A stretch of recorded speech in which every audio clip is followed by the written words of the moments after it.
Denton Community Television, operated by the Mayborn School of Journalism, the University of North Texas.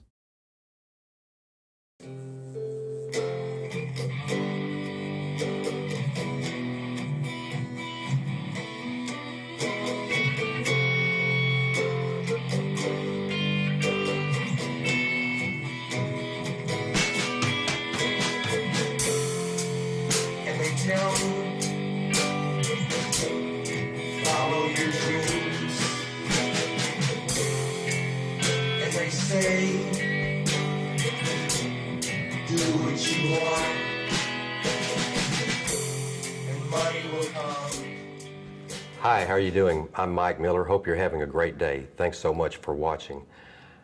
My guest today is a musician, singer-songwriter, composer, recording artist, and also senior staff writer with one of the major publications in the North Texas area. And Jeff, I really appreciate you being here today. Nice to be here. And so you've been involved with songwriting and things like that for quite a while.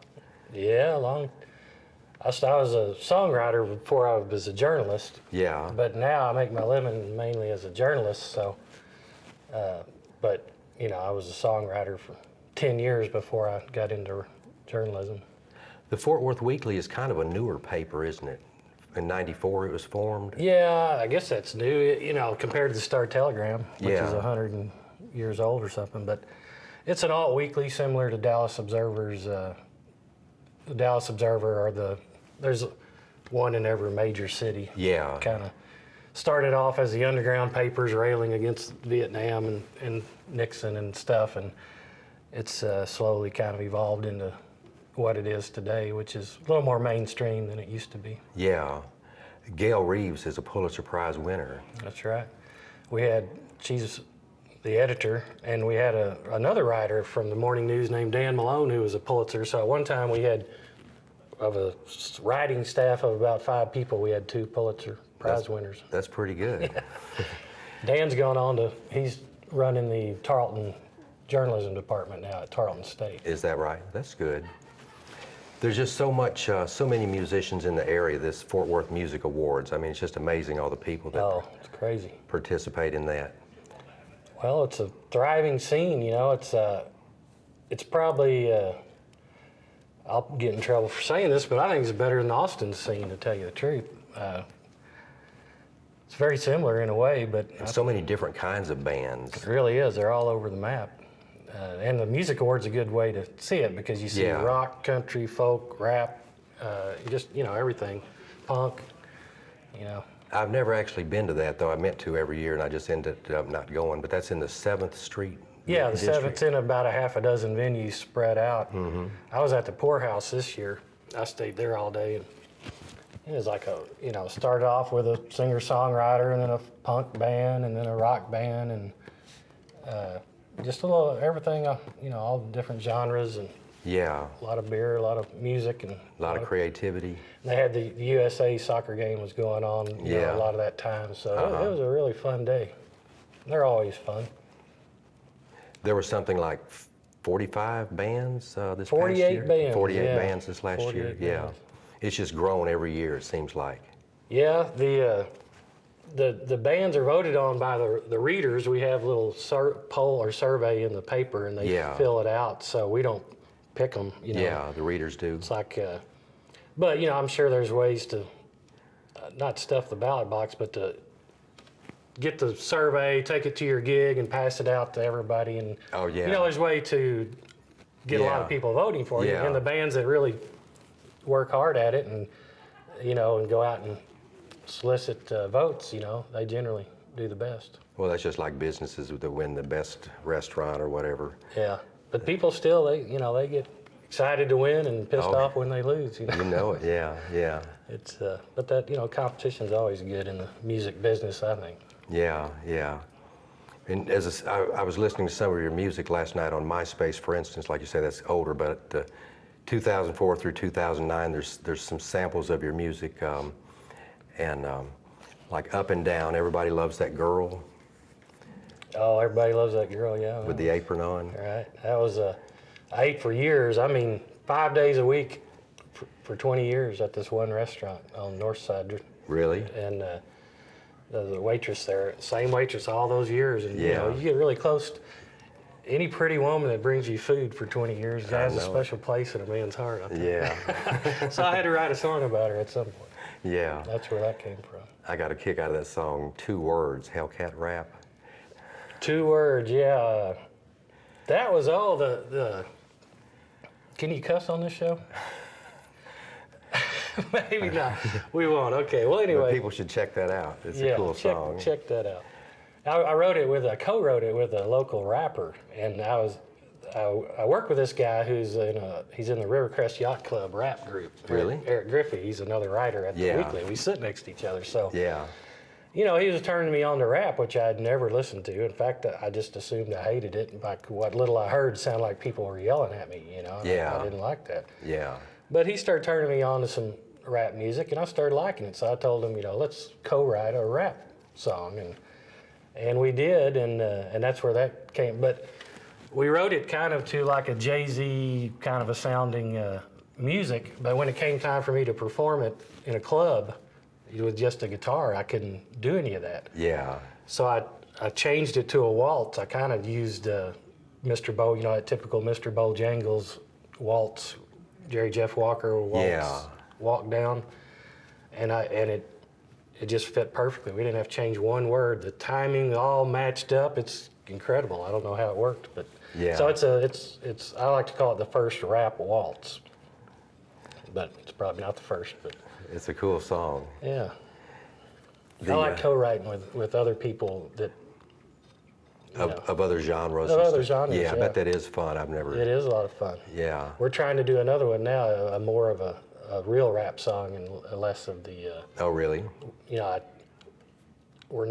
started kind of playing the piano a little bit, so I figured out something on the piano. Yeah. And we're going to try and do another and make it sound more like a real rap instead of a. Yeah. But the album I did Hellcat Rap. That's kind of me making fun of myself singing a rap song. It's like, why is an old 50-year-old white dude singing? What's he gonna rap about? Because I love Jay-Z, and my favorite song is that 99 Problems, and it's young black dudes driving around. He gets pulled over by a white cop, and that's basically what the whole song's about. So I'm trying to write it from my perspective. Well, hell, I live in Hazel, and I don't, so I'm rapping about trying to kill ant beds, and you don't need a weed eater if you got a goat. Get yourself a goat. You don't need a weed eater and stuff like that.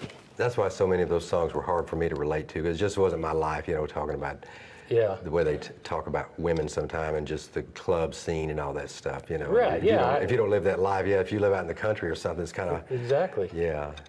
But I like the rap. I love, for a long time I liked reading rap more than listening to it. I just read the liner notes. Yeah. And Eminem, that's how I learned to love Eminem, is just, I didn't even listen. I don't even know I could name or listen to any of his albums that I've heard, but I would just go online and read his lyrics, and they work great just as poetry. Yeah, he's a very crafty writer, I think, lyrically, yeah. And I like Snoop, and I like Jay-Z and Eminem, but my favorite is Rivercrest Yacht Club, my friend's band. They rap about all kinds of crazy stuff, Yeah. Kind of nerd rap. Oh, really? Well, they're all over the map. You'll have to check them out. You ought to have him come down sometime. Yeah, I'd be glad to. That'd be cool. Songs from the Sod, that was your debut album? No, that was the second album I did with this friend of mine named Phil Rodriguez. And the first one we did was called Ballad of Pedro, and it was this big concept. And we went all out on that. All the songs told this huge story. And biographical story about him. Right. And if you got the liner notes, in between songs, we wrote, it's like a short story too. We wrote narrative to connect all the songs. So if you sat down and listened to songs and read the narrative, you would get this incredible story of Pedro Nix that we said was a true guy, and that's the way we marketed it and told it, but we just made it all up. I can say that right? Now, it's 10 years old.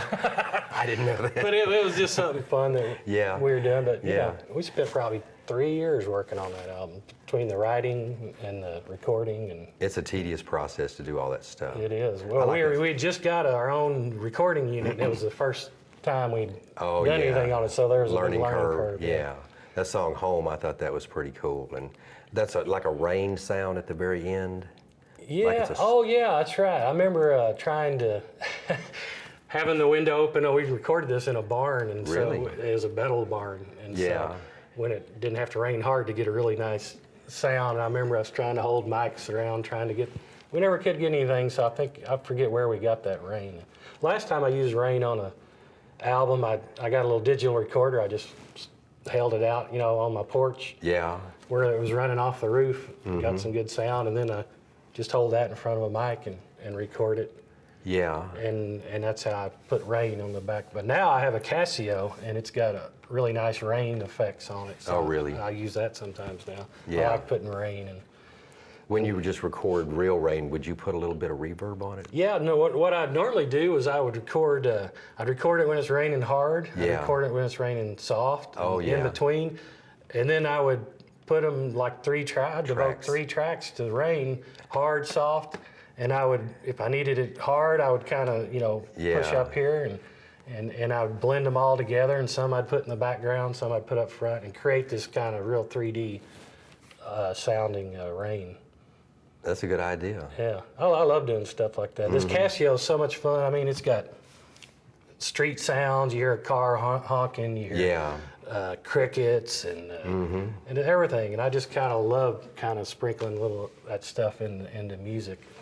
And James Michael Taylor has produced a couple of your albums? He produced, I guess, my first ever solo album called Hey Love. Hey Love, yeah. And I liked his music.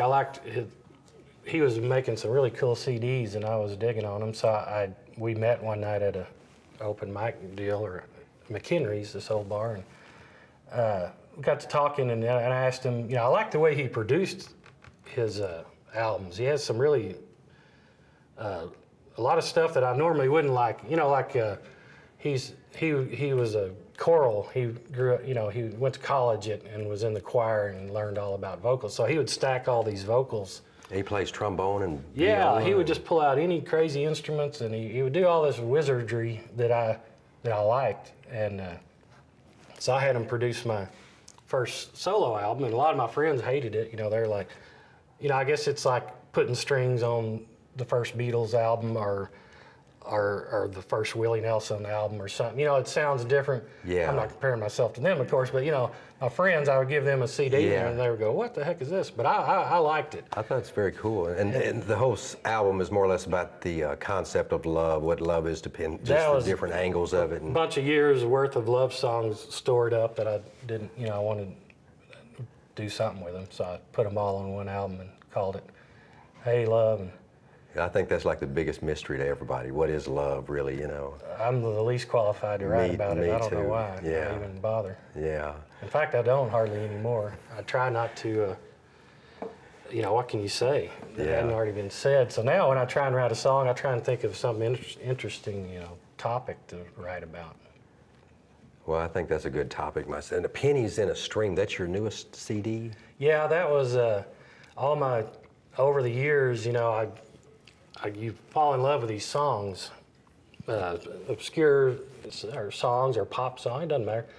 But, I mainly record original music, but I love a lot of these old songs. So I just took my Sure. favorite 10 or 12, actually I recorded about close to 20 of them and edited it down to about 12 of my favorite cover songs. And not obvious cover songs, the B-side kind of Yeah. really obscure.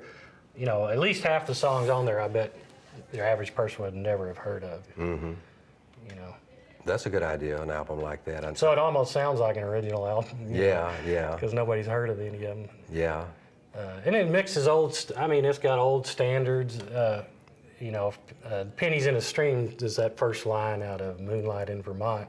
Which is my probably all-time favorite standard. Oh, really? Which is written in haiku. I didn't even know this till recently. I'd loved the song for probably 20 years before I learned that the whole thing is written in haiku.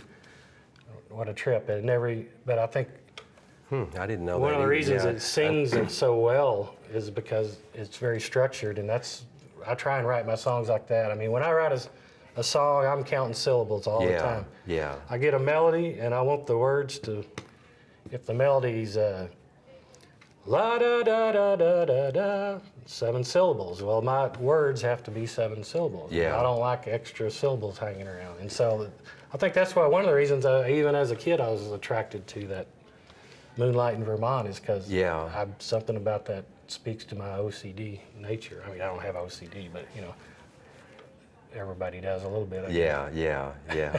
Something about that structure, because I do that. I'm constantly counting syllables. I'd like to use pure rhymes if I can instead of close, almost rhymes. And that's hard to do though. But those guys like Gershwin who wrote all those standards, boy, they did it somehow. They nearly always use true rhymes. If they last and fast, that's a true rhyme. Yeah. Last and hat maybe is a close rhyme. Yeah.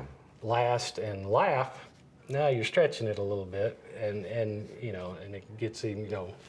I've noticed the Stones, they use a lot of those false rhymes. They don't quite rhyme, you know. But well, that's one thing about the Stones is that you can understand it anyway.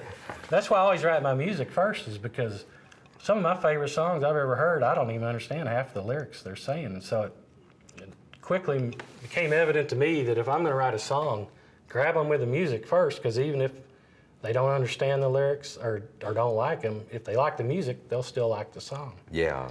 Oh, yeah. That kind of stays in your head. Yeah. Right. And I used to since I'm a writer, you know, I would write the words and then I'd try and come up with music that accentuated these words. Yeah. But really, most people are in it for the melody and the music, and good lyrics are just an added bonus, you know. Yeah. So that's the way I approach it now, music first. Sometimes, though, do you just like hear a vocal melody in your head, you hear words? All the time. That's how I write now. I don't even write with any instruments hardly anymore. I got to where I got to commute, you know, from Azle to Fort Worth, so I have a 40-minute drive, one way each day. And that's what I do, is I think of melody. I always got my digital recorder with me.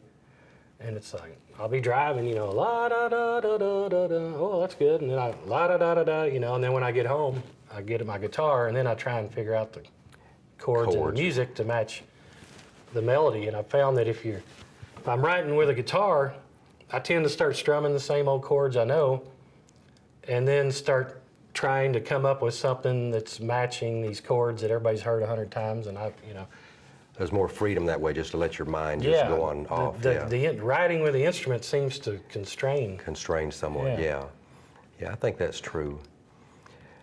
Well, and getting a guitar, getting a piano for the first time has opened me up. The last few songs I've written since I've got this piano, I mean, I never would have written songs like these on my guitar. Because when I get my guitar to try and figure out what I've done, because at this stage I still don't even know what the names of the chords are I'm playing. So I have to memorize them, but I'll come up with a song, and then I'm going to record it, so I want to add some guitar, so I got to figure out what key is this in, what chord changes are in there. Yeah. And I realize it's like, man, I never would come up with anything like this. Yeah, because you have different harmonies on a... Everything's different, yeah. Plus, it's just so right now, I'm at this stage, I barely know what I'm doing, so it's just strictly sound. Yeah. What is that? Oh, that sounds good. I don't know what it's called or don't know anything, but I like it, so, you know. Yeah. And then I work up music and get the basics recorded, and then I start trying to write words to it. Sure. I wanted to mention, too, Texas music is really getting bigger and bigger worldwide, and I noticed that you went over there and talked to Bill Werngren. Oh, yeah. The Swedish DJ. Yeah. And they play nothing but Texas Wild music. Bill, yeah. He's got a weekly show, and he speaks Swedish, I guess. Really? Yeah. Is that what it is, Swedish? You know, it's in Sweden. He speaks in between songs, and when he's, you know, doing his DJ stuff, he's talking in Sweden. Yeah.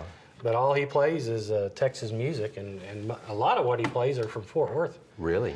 He loves Fort Worth. You know, he's become buddies with James Michael Taylor, and when he flies over here to do his thing, he ends up staying at Taylor's house a lot. Really? Yeah. You know, it beats buying a hotel, I guess. So. I know that's right.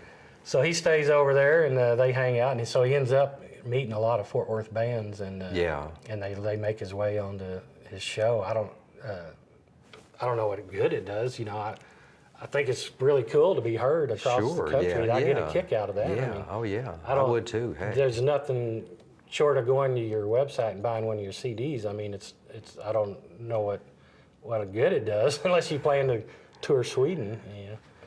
But it's the kick. Everybody loves it. And it's funny. People are so hungry and desperate to be heard and appreciated that a guy like that comes over, and I mean, everybody just loves him.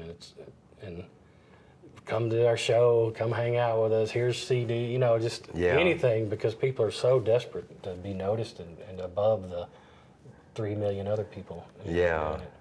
I think on iTunes, one of my albums, I sold one album in Europe, and I was really excited. You know? It doesn't take much. That is cool. Somebody to over there has heard my music. Broken down musician excited, does it? I'm the same way. You know, I get somebody will go on there and buy one of my CDs, and I get more excited when it's somebody I don't know. You know, I mean, I love for my friends, you know, or whatever to like a CD, but when somebody from a different state that you don't know just somehow heard one of your songs somewhere and ordered a CD, it's a big thrill. I know it.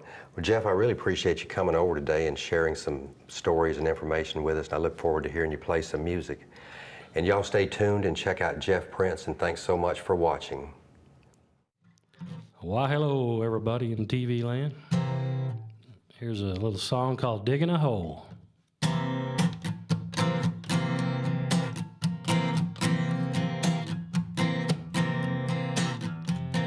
Digging a hole is a natural thing to do. Out in Odessa, looking for Texas crude.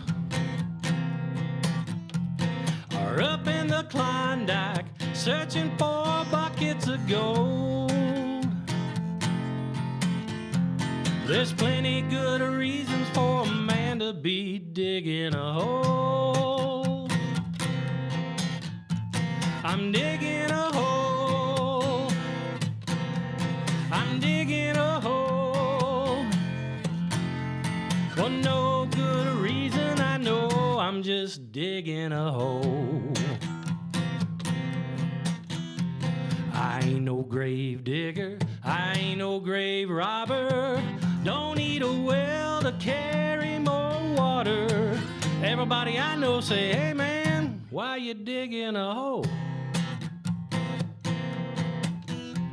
I ain't no pipeliner, I ain't no coal miner.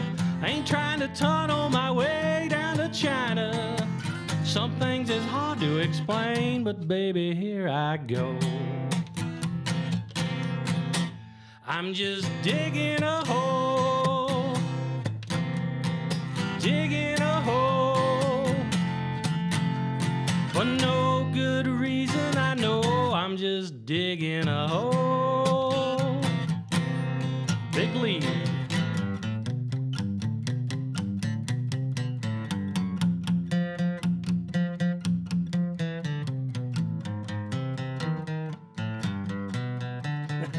Smooth.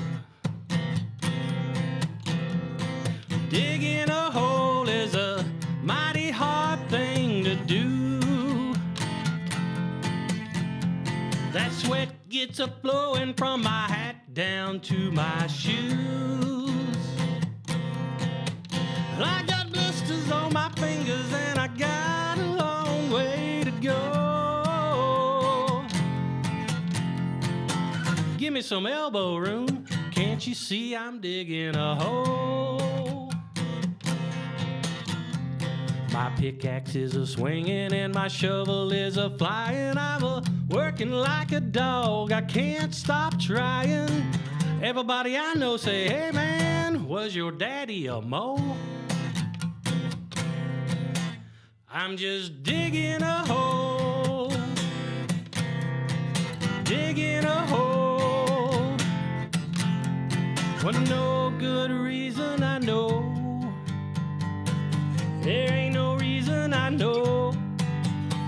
Lord, there ain't no reason, I know. I'm just a digging a hole. Ta-da. Oh. Okay. Here's I guess the newest song I've finished friend of mine asked me what I was going to do over the weekend. I said, I'm going to pull a Greta Garbo. I just want to be alone. And he said, that's not what she said. Garbo said, I want to be left alone, not I want to be alone. I thought that was strange, but I looked it up on Google, and sure enough, he was right. So, being a songwriter, I got me a new song, if I can remember.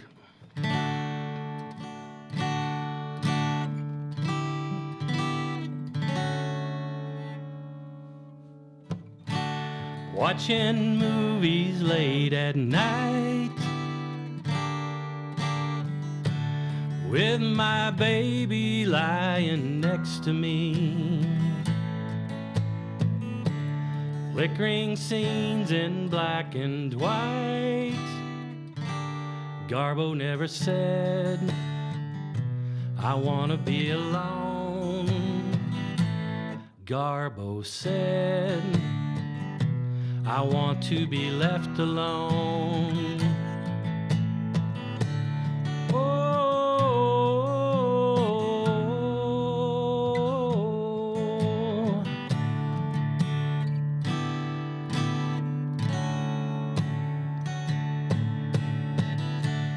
People come and people go. Shadows mingle at the Grand Hotel. The Baron steals the dancer's gold. Then she steals his heart. He leaves her at the train as the credits roll.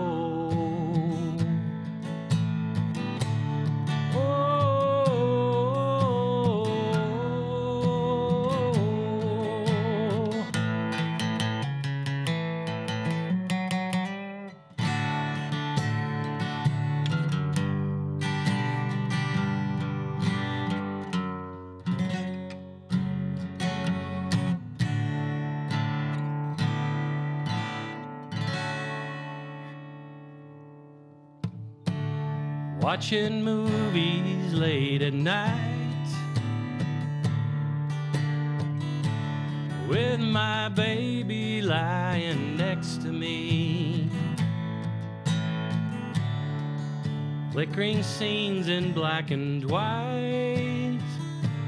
Garbo never said, I wanna be alone. Garbo said, I want to be left alone.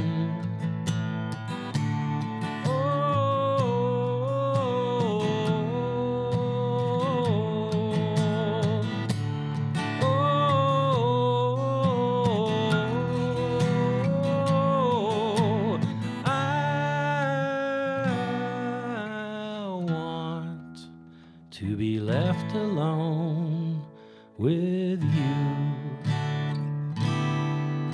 I lied about not writing any more love songs.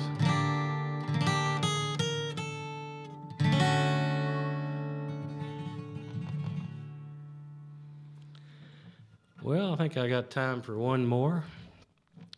Thank you so much, Mike, for having me out. Howdy, Denton. Let's see.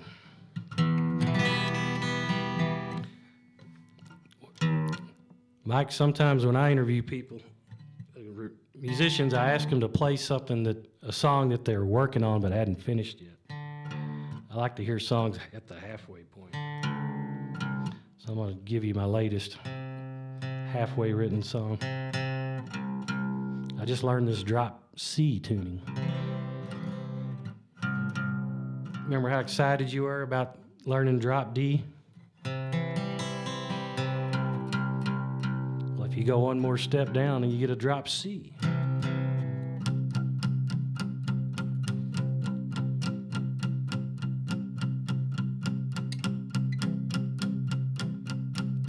I pull my britches on, one leg at a time. can read a book, but I can't read your mind. Won't you tell me about the problem? I bet we can work it out, yeah. We'll roll the windows down and go for a drive. Even best of friends hit bumps in the road. You know, sometime it helps if you lighten our load. Won't you tell me about the problem? I know we can work it out. We'll roll the windows down and go for a drive. We'll find Buddha in a bowl. Let's go for a drive.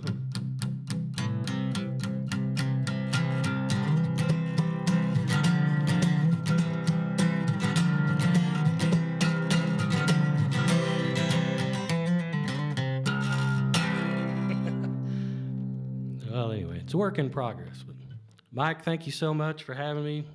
Thank you, Denton. Adios.